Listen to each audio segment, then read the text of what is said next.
नागपूर जिल्ह्यातील मोहोपा परिसरात गुरुवारी सकाळी घडलेल्या भीषण अपघातात 12वीची परीक्षा देण्यासाठी निघालेल्या विद्यार्थिनीचा आणि तिच्या वडिलांचा दुर्दैवी मृत्यू झाला। या घटनेमुळे संपूर्ण परिसरात शोककळा पसरली आहे। मिळालेल्या माहितीनुसार मोहोपा गावातील रहिवासी सुभाष केशव भिवणकर हे आपली मुलगी तन्वी भिवणकर आणि तिची मैत्रीण वंशिका नरुळे यांना दुचाकीवरून परीक्षा केंद्राकडे घेऊन जात होते। 12वीची परीक्षा देण्यासाठी त्या उमरेड येथे जात होत्या।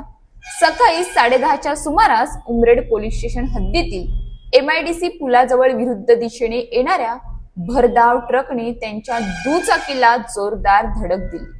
धडक इतकी भीषण होती की दुचाकीचा चक्काचूर झाला। या अपघातात सुभाष भिवणकर आणि तन्वी भिवणकर यांचा घटनास्थळीच मृत्यू झाला, तर वंशिका नरुळे गंभीर जखमी झाली असून तिच्यावर रुग्णालयात उपचार सुरू आहेत।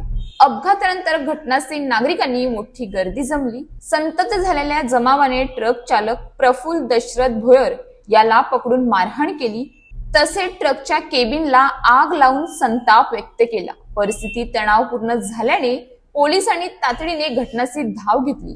पोलिसांनी जमावाच्या तावडीतून चालकाची सुटका करून त्याला ताब्यात घेतले।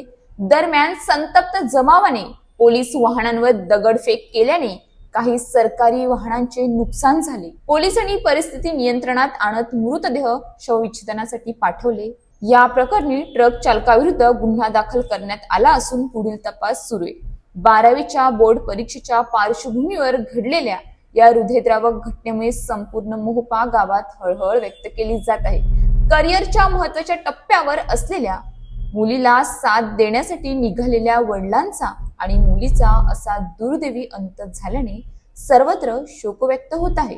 अशाच ताज्या बातम्यांसाठी आमच्या न्यूज पोलीस रिपोर्टर चॅनलला लगेच सबस्क्राईब करा आणि बेल आयकॉन दाबायला विसरू नका।